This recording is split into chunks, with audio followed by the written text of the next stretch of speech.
नांदेड दौऱ्यावर आहेत. आता 5 मिनिटं झाली अजून आलो नाही की लगेच दांडकं पुढं केलं. दादा पुणे में नांदेड दौऱ्यावर आहेत, काय सांगा? बढ़ती जा रही है. एक मिनिट. तुम्ही कारण नसताना कुठल्याही गोष्टीचा त्या ठिकाणी एखादी घटना घडल्यानंतर मीडियाने ती कशा पद्धतीनं लोकांच्या समोर मांडावी हा मीडियाचा अधिकार आहे का? पुण्यातल्या गोष्टीच्या संदर्भातला सगळ्यांनीच निषेध केलेला आहे. ही माणुसकीला काळीमा फासणारी घटना आहे. त्या नाराज आम्हाला ताबडतोब त्या अटक झाली पाहिजे म्हणून आम्ही सगळेजण प्रयत्न करत होतो. काल म्हणजे आज सुरुवातीला 1 वाजता त्याला अटक झालेली आहे. रात्री 12 नंतर जो 1 वाजतो त्या 1 वाजता त्याला अटक केलेली आहे. पोलिसांच्या ताब्यामध्ये तो आलेला आहे. पूर्णपणे चौकशी त्या ठिकाणी चाललेली आहे.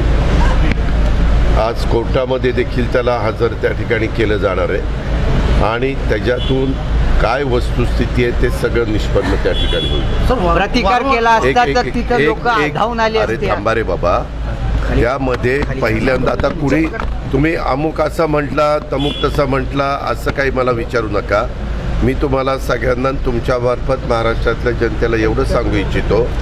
मी सकाळी CPशी बोललो.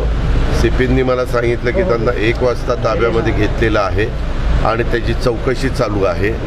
चौकशी चालू असताना कधी कधी काय होतं, उत्साहाच्या भरात मीडिया हा इकडं गेला हा तिकडं गेला, TV तर सगळ्यांनाच दिसतात.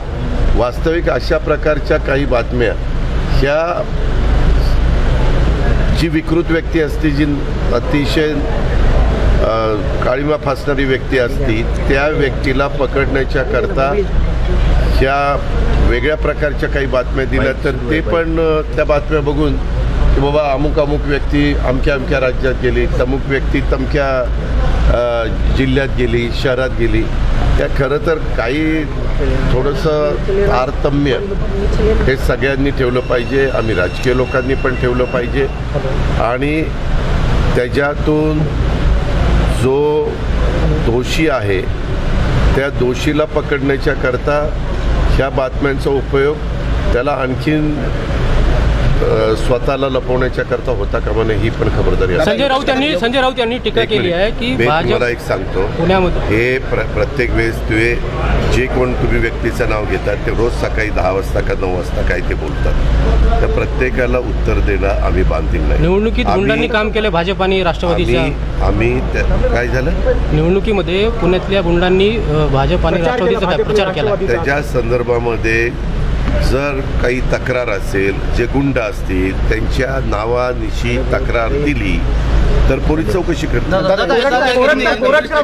कोरटकर पोलिसांना सापडत नाही, फरार आहे प्रशांत कोरटकर. चौकशी चाललेली आहे. तुम्ही फक्त तो फरार तो इकडे गेला तिकडे गेला असं जरा दाखवायचं बंद करा.